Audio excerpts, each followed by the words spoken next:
Good morning. Welcome to the Community Church of Chapel Hill Unitarian Universalist. My name is Larry Ross, and I'm a member of the Worship Associates Ministry. And I especially would like to welcome any visitors or newcomers to our church and to call your attention to the special note for you, welcome guests and newcomers, on the backside of the order of service. And I would also like to welcome those of you attending online, and to note that the lyrics to the hymns may be found on the live stream screen, and a complete order of service is available on the link in the Sunday email and on the church website. Our minister is the Reverend Tom Malone. Our service today will be led by Sarah Clark-Farnell. Sarah holds a Master's of Divinity from the Chicago Theological Seminary. She's a chaplain resident at Duke University Hospital and a member of the Community Church. I have two announcements this morning. An in-person Sunday social will be held immediately following this service, and this would be a good time to turn off any cell phones to maintain a worshipful experience. Whoever you are, whomever you love, however you've arrived at this beloved place, you are welcome here. And Lisa was going to talk to us about table this morning.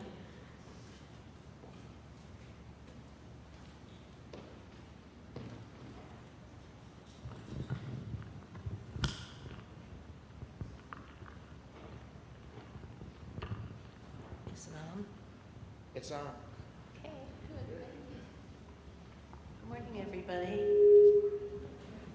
I'm Lisa Epner. I think I'm supposed to hold this close to me.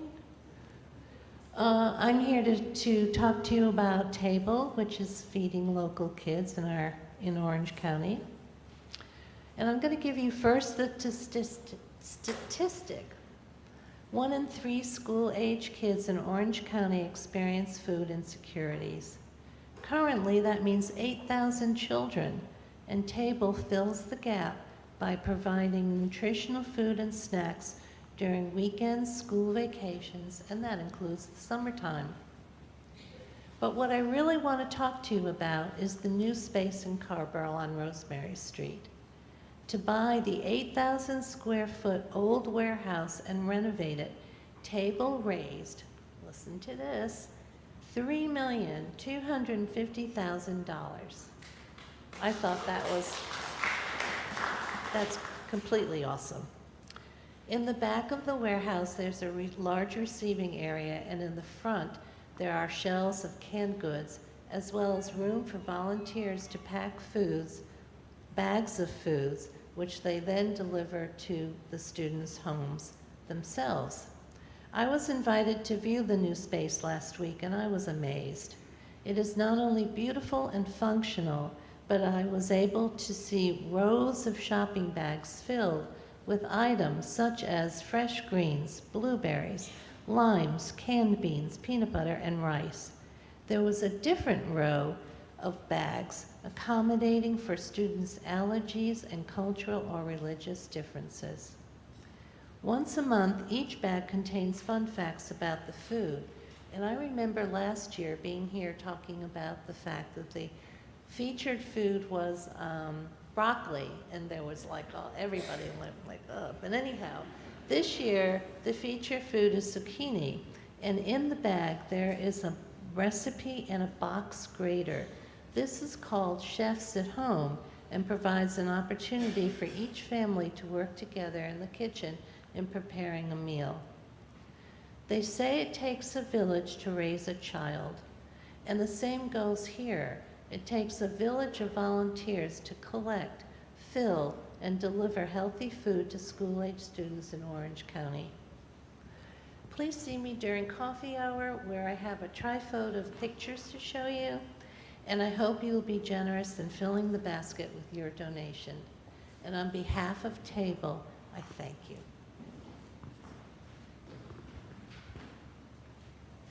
Thank you, Lisa.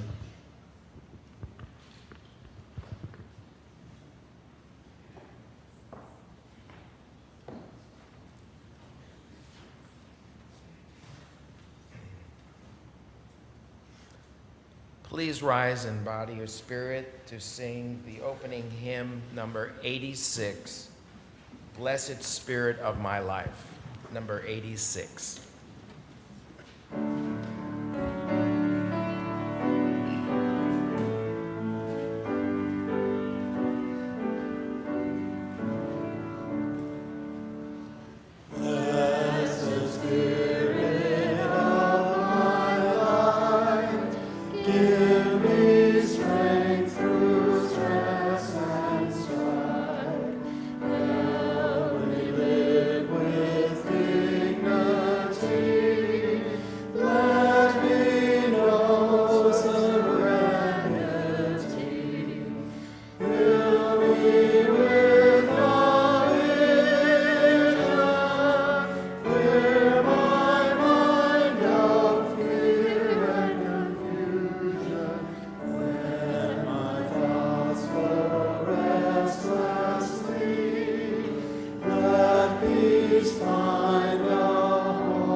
The call to worship. Everything is on fire, but everyone I love is doing beautiful things and trying to make life worth living. And I know I don't have to believe in everything, but I believe in that. Please join me as Sarah lights the chalice. The chalice lighting words are in your order of service. Let there be joy in our coming together this morning. Let there be truth heard in the words we speak, songs we sing. Let there be help and healing for our disharmony and despair. Let there be silence for the voice within us and beyond us. Let there be joy in the coming together.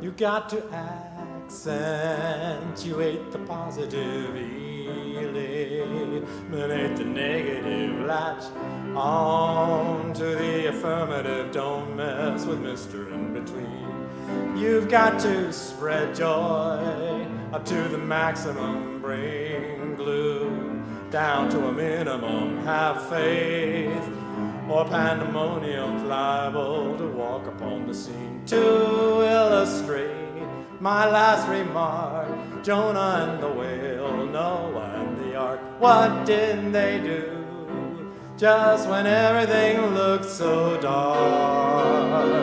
Man, they said we better accentuate the positive, eliminate the negative, latch on to the affirmative, don't mess with Mr. In Between.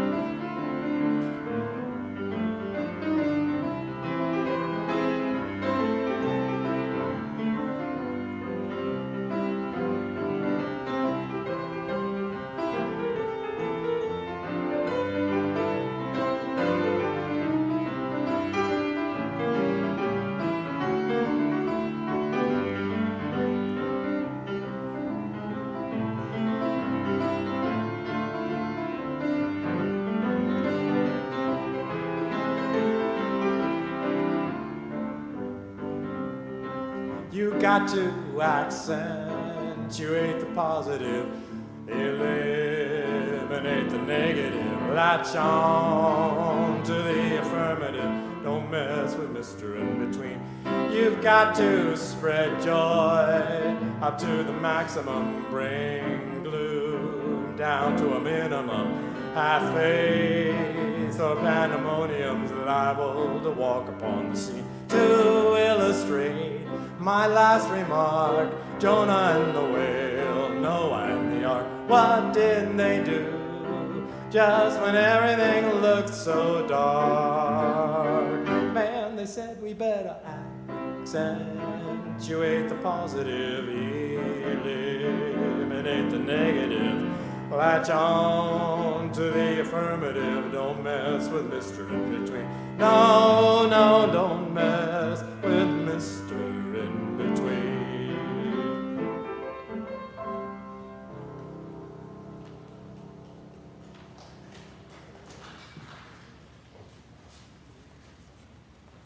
Thank you, Eric.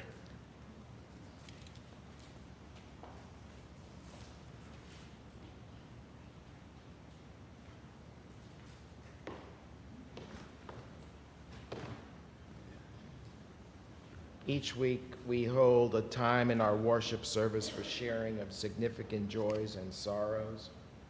If you have a personal joy or sorrow, please come forward, place a stone in the water, speak your name into the mic, and briefly share your joy or sorrow.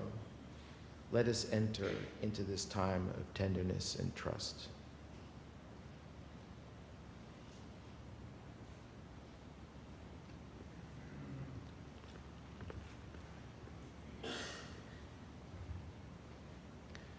Good morning. I'm Susan McDaniel, and I saw the date, today's date in the order of service, and today is my mother's 94th birthday. I have not had any contact with her for several years because she continues to be abusive as she has been all my life. So it's a bittersweet day. Thank you.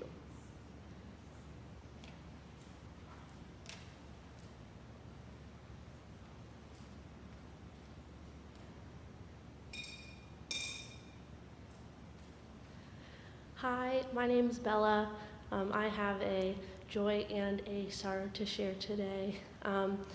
The really wonderful news in my life right now is I just moved into a new apartment, and last weekend, maybe the weekend before, it was exceptionally hot, and I had many new friends that I've met just recently show up to help me and support me, and it could have been really stressful, and instead I felt very loved. And the hard thing right now is my cousin in California is in the hospital right now, and it's really hard for me to be so far away from my family right now. Thank you.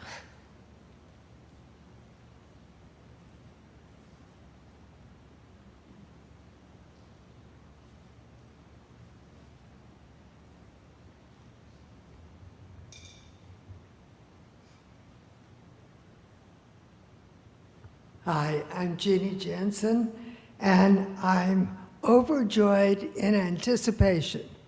My daughter and her husband took my 3 grandchildren, my only grandchildren, 2, 6, and 9, to Argentina for 1 year, and they are returning this coming Saturday.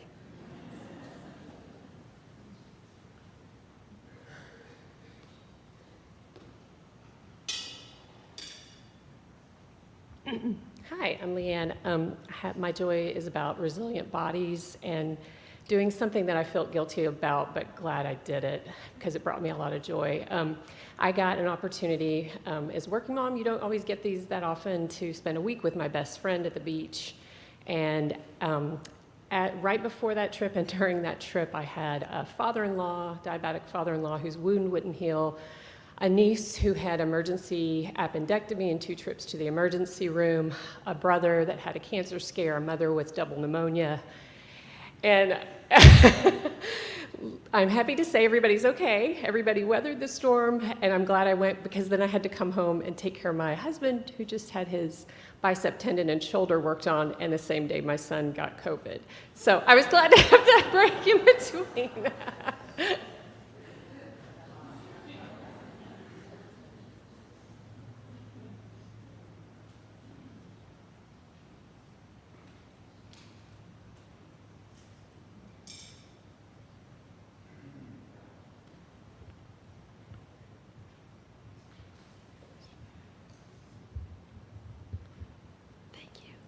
Hi, I'm Sam Brooks, and I have a joy. Now, it's only a joy because I never told you about the soror before. But it's a joy because my youngest son, Sean, who those of you who are old-timers would remember him as a cute little blonde boy. Well, now he's in his 50s. Anyway, he decided about a year and a half ago that I was out of the family. Out of the family. So I just kind of plugged along. Then he decided, okay, we could get back together. And I said, okay, but we have to go to a mediator, which we did. And I said, I don't even know why we're here. Well, then I found out. We were here because I wasn't doing the things he wanted me to do. Guess what? That's not going to change. So the next thing I did, I bought a ticket and I went to Nicaragua for 5 months. But I got back and he's decided it's okay now that I'm part of the family.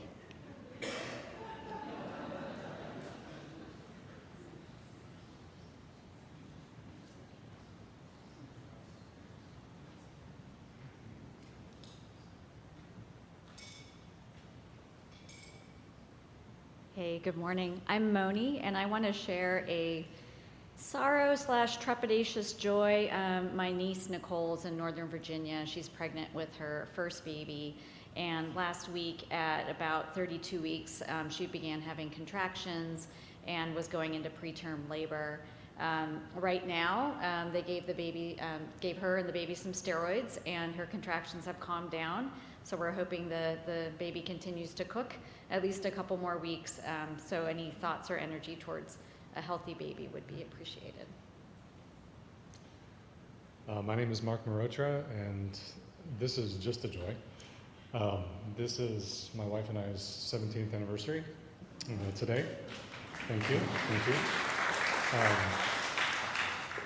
It's always interesting to me to think back that the last 17 years has gone so quickly. So much has happened in the past 17 years, but it also seems like it's a whole lifetime at the same time. And it's such a joy for me to think that there's more than that to come in the future. So.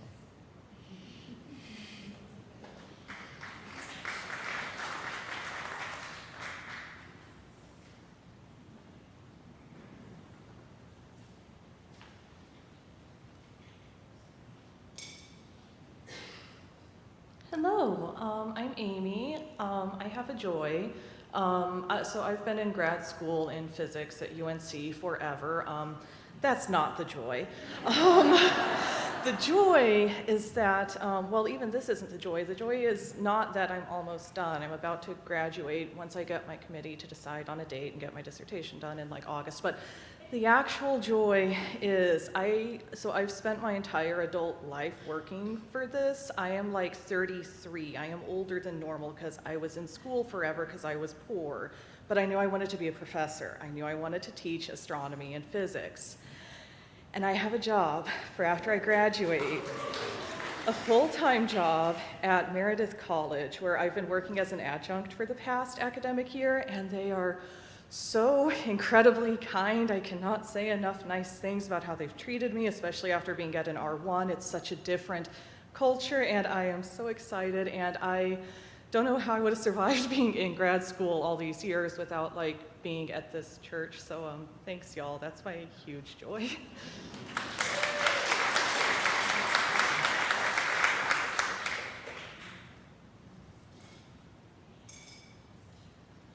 Hello, my name is Celia, and I had a brother pass by suicide this last January, and I am going back next Saturday to Minneapolis and going to do the eulogy, so I ask you to hold me in your thoughts and love in your hearts for next Saturday.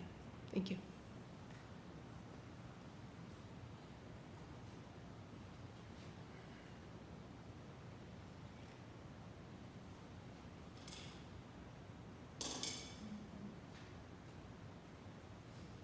This last stone is placed for those joys and sorrows that were unspoken, but that live in our hearts and are no less real.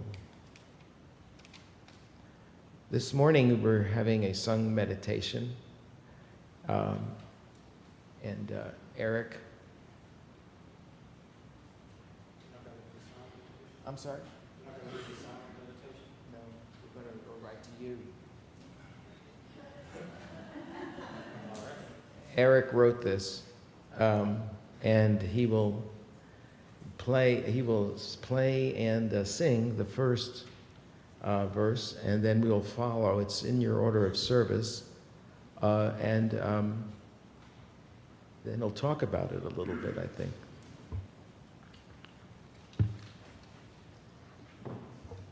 Yeah, let me sing it by myself once first, so you get a sense of what it's like.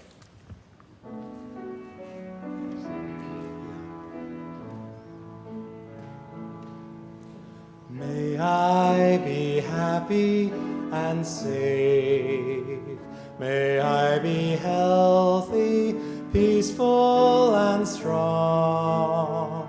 May I be grateful and appreciated. May I be whole. So, hold on a second.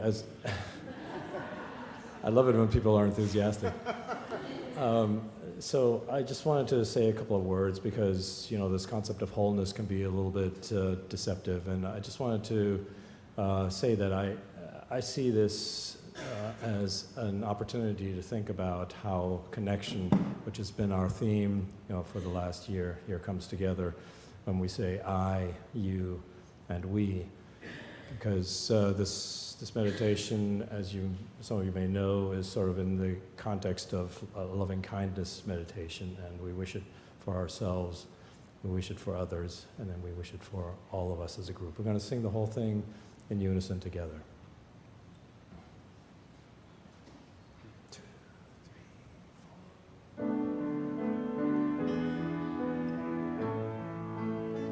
Here we go. May I be happy and safe. May I be healthy, peaceful and strong. May I be grateful and appreciated. May I be whole. May you be happy and safe. May you be healthy, peaceful and strong. May you be grateful and appreciated. May you be whole. May we be happy and safe. May we be healthy, peaceful and strong. May we be grateful and appreciated. May we be whole. May we be whole. May we be whole. One more time. May we be whole.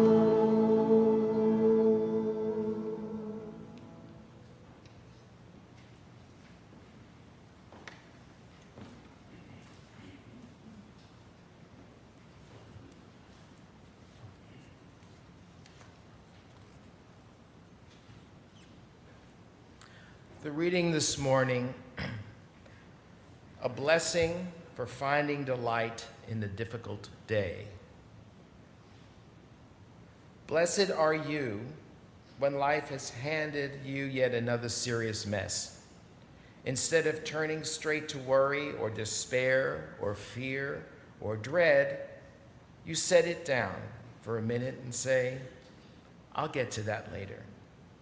I've got something ridiculous to do and it's urgent. Blessed are you who do something you've never tried that must be done right now, because failing doesn't matter. You know that it feels so good to try.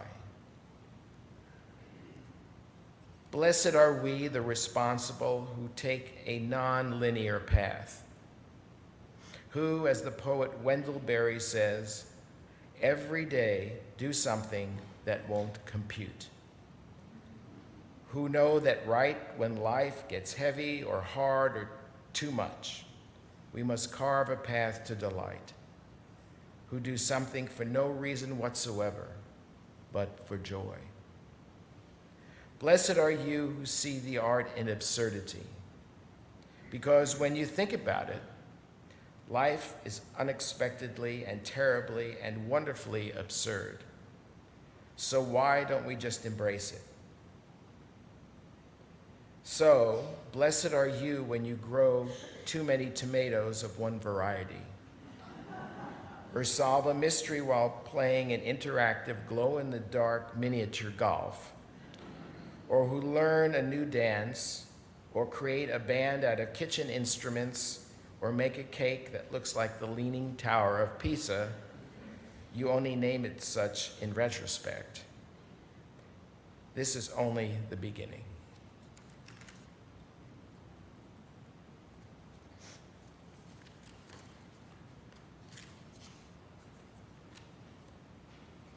Freely we have received gifts that minister to our needs of body and spirit. Gladly we bring to our church and its wide concerns a portion of this bounty. This morning, our STP is for table. If you wish to donate electronically, please point your camera at the QR code on the back of the order of service and tap the banner that appears. Otherwise, please go to the church website. Baskets are being sent through the congregation. We will now receive the morning offering.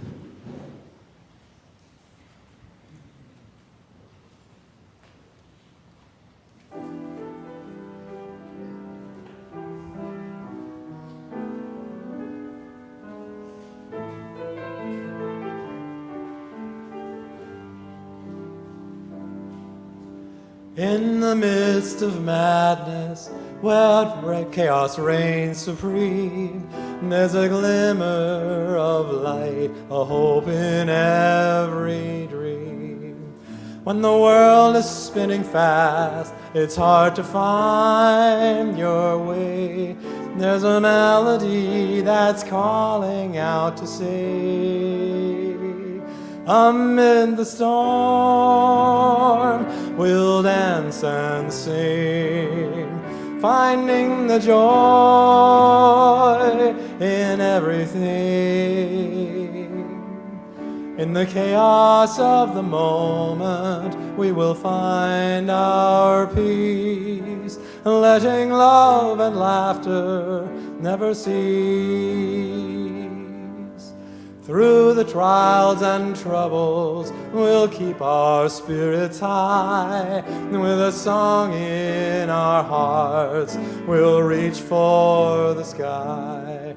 Though the road is rough and the future is unclear, we'll embrace the joy within without a fear. Amid the storm, we'll dance and sing, finding the joy in everything. In the chaos of the moment, we will find our peace, letting love and laughter never cease.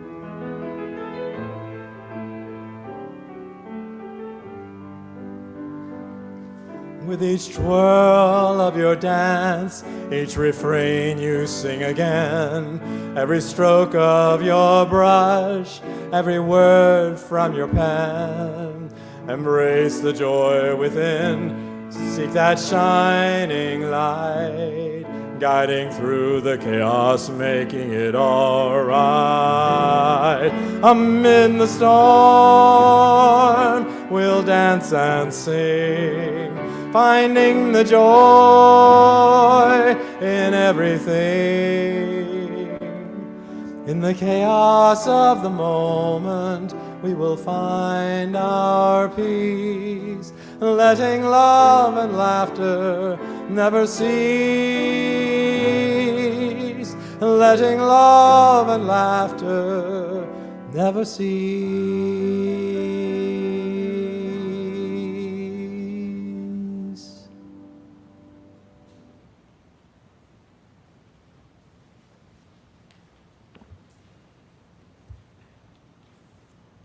Good morning.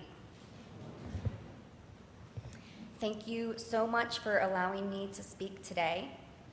My name is Sarah Clark-Farnell, as Larry so kindly introduced me, and I am very grateful to be here. Today, I will be talking about how to live well in a troubled world. It is all hopeless. Even for a crabby optimist like me, things couldn't be worse. Everywhere you turn, our lives and marriages and morale and government are falling to pieces. So many friends have broken children. The planet does not seem long for this world. Repent! Oh wait, never mind. I meant help. These words by Anne Lamott speak deeply about the reality of life. She continues on to say, most of us figure out by a certain age, some of us later than others, that life unspools in cycles, some lovely, some painful, but in no particular order. So you could have lovely, painful, and painful again, which I think we all agree is not at all fair. You don't have to like it, and you are always welcome to file a brief with the complaints department. Unfortunately for us UUs, there is no official complaints department in our tradition. So I encourage you to take any and all complaints straight to Tom. Dinner comes out burnt? Call Tom. Your shoes gave you blisters? Tom. I'm joking, of course. But seriously, how do we live well in a troubled world? Sometimes the trouble is global. The conflict in Palestine and Israel, a looming election with potentially dire consequences, global warming. Sometimes the trouble is deeply personal, a devastating diagnosis, financial trouble, relationships ending. I've been thinking about this question of joy and trouble a lot lately because of some of the particular contours of my life. As some of you may know, or may have deduced, I have a child with special needs. Because of this, life can be a little unpredictable. I do not always know for sure what challenges will arise day to day. The future as well is unknown. A while ago, we had a particularly hard day which sent me into a tailspin. How in the world was I supposed to focus on anything else in my life with this hard thing happening? My child, I want to emphasize, is doing really well. She is a delightful human being and brings much joy to our lives. And her special needs aren't going away. So I have to learn to live with this reality. This reality where beauty and struggle exist side by side. And it's hard, especially for someone like me who so desperately wants to be able to control everything. Because of all this, I've been asking myself how to hold joy and hardship at the same time. I'm going to offer some ideas about how to do this, but first I want to talk about mental health care. The way I'm wired, I am simply unable to do life without the help of both therapy and medication. And I name this because sometimes we can do everything the experts say about living well, and our brains simply will not cooperate. It is extremely important to me to decrease stigma around mental illness so that people can access the help they need. Everyone deserves to feel okay, period. So in the words of one of my favorite podcast hosts, call your therapist. That is the caveat to everything I'm going to talk about today. If you are struggling with anxiety and or depression, I strongly encourage you to get help. Help is out there, you can feel better, and I am living proof of this. Okay, was that message loud and clear? What are you gonna do when you go home? Call your therapist. So back to the question of finding joy amidst struggle.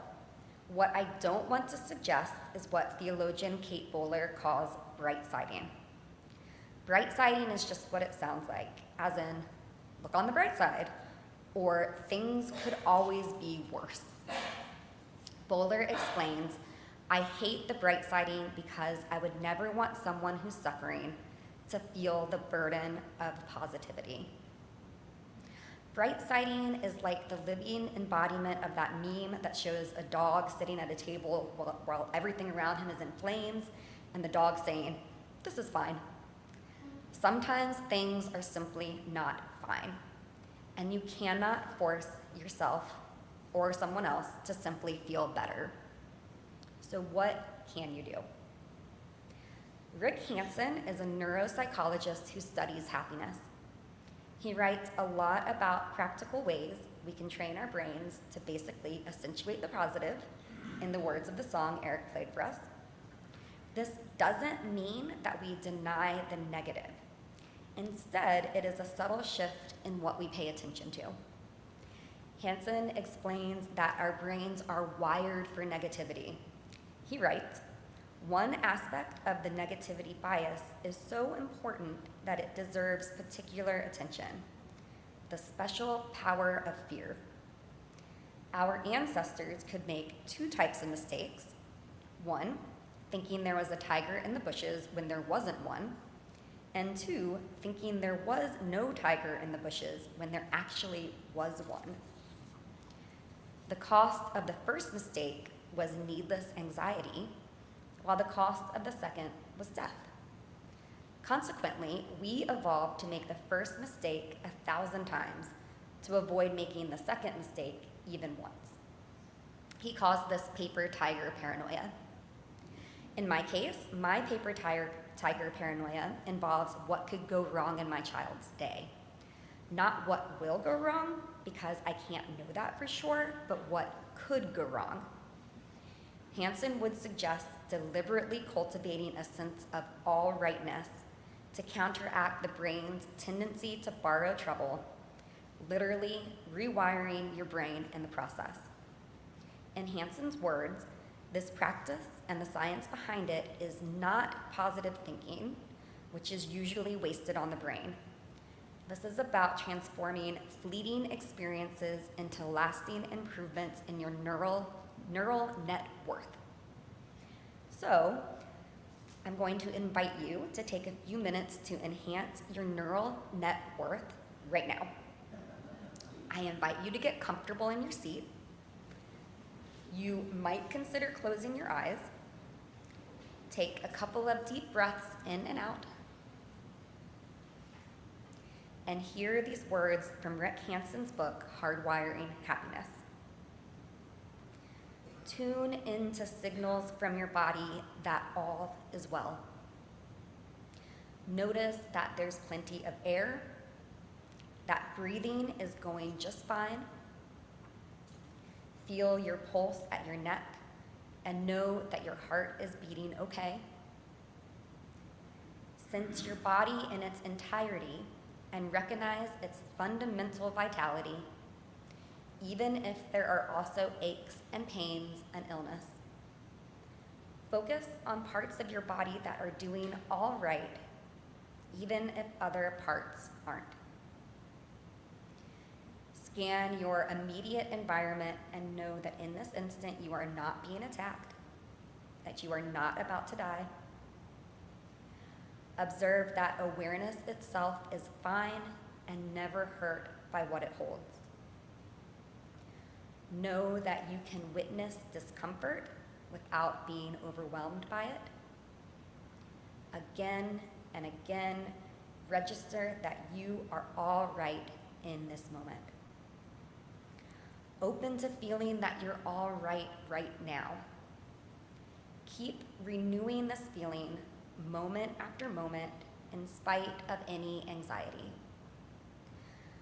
Also open to related feelings of ease, relief, calm, and relaxation.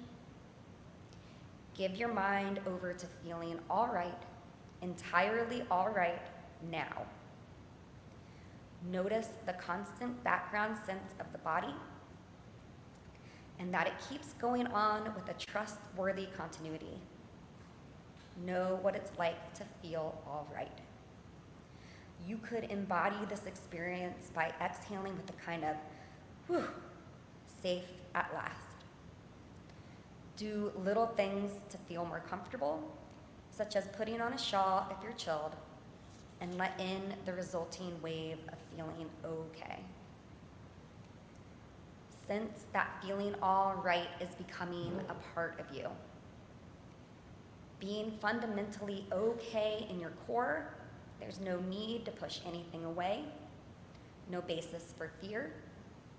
Any struggle with life, any resisting or craving falls away. Be aware of the experience of being all right alongside any upset or anxiety. Help the sense of being okay in your core seep into upset or anxiety, soothing it and easing it and putting it in perspective. Know that you will still be all right even if you've got to deal with hard things.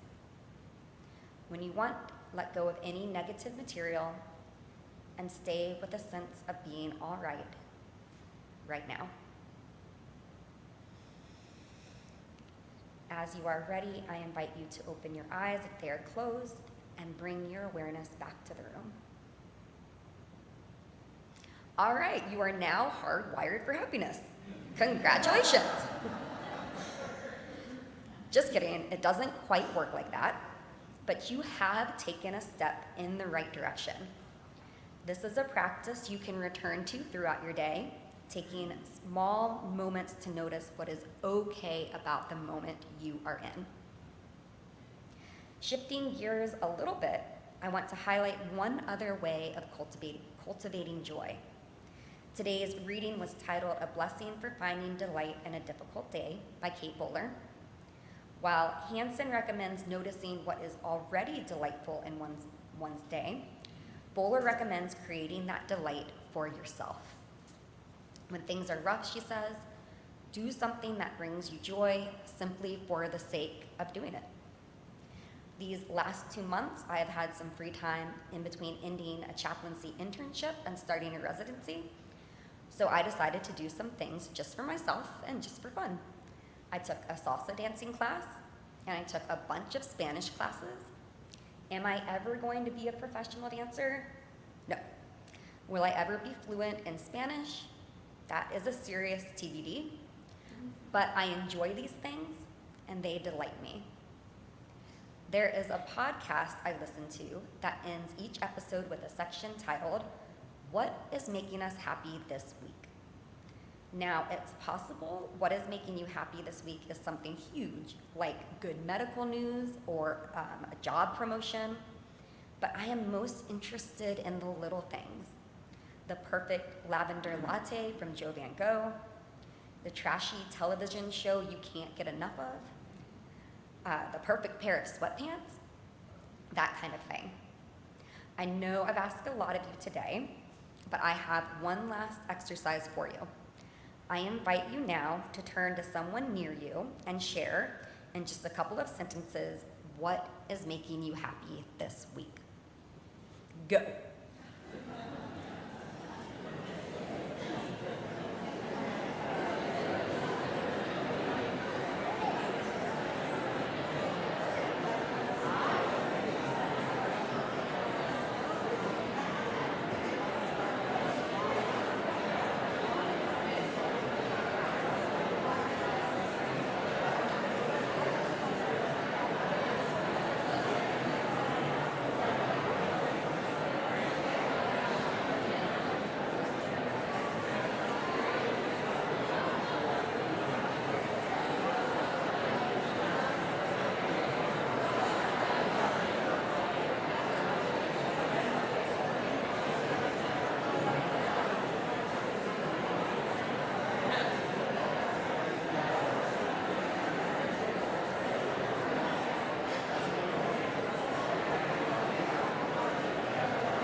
All right, take 30 more seconds to wrap up.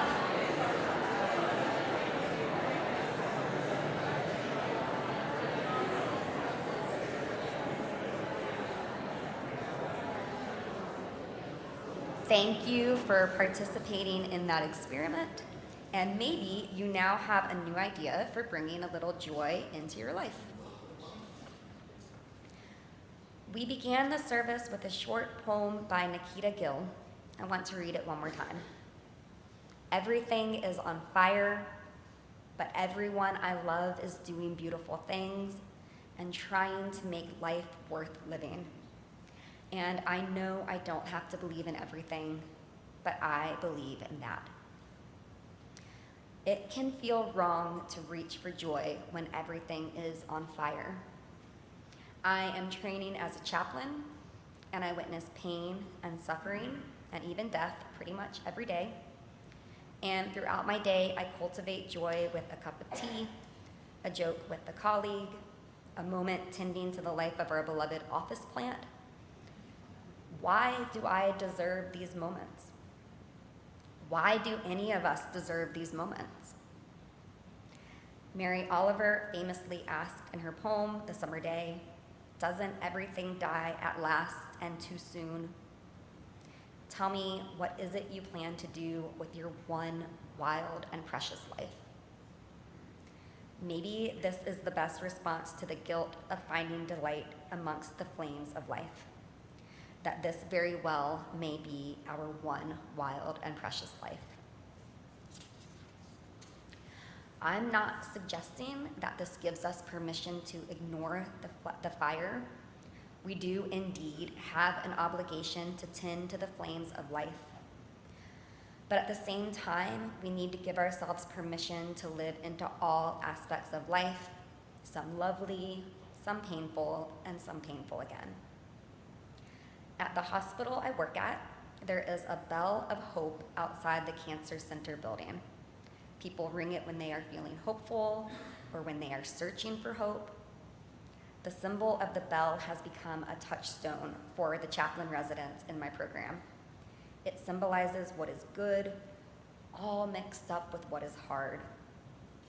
In closing, I encourage you to ring that bell, metaphorically, or perhaps literally if you happen to be at Duke University Hospital, as often as you have the chance. Hold on to hope, hold on to joy, hold on to that feeling of all rightness, and don't forget to call your therapist. May it be so. Thank you.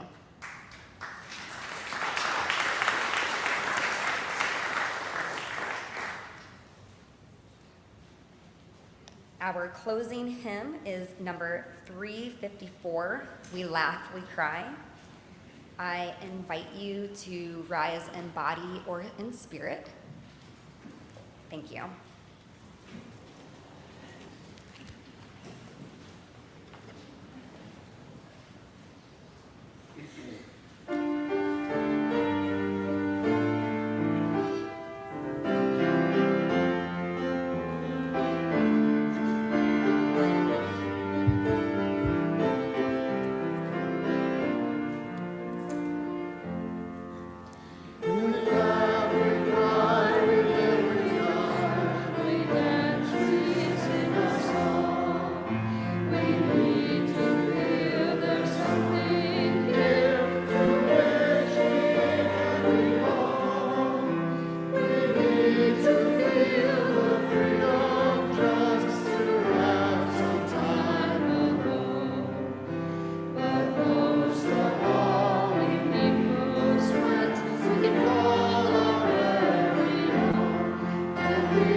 Please remain standing for the extinguishing the chalice.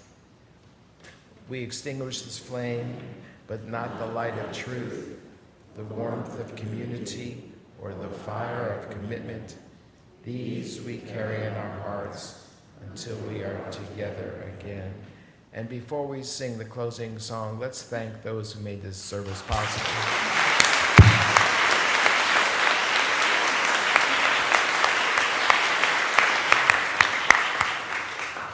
And hold hands or not. And we'll sing our closing song, Shalom.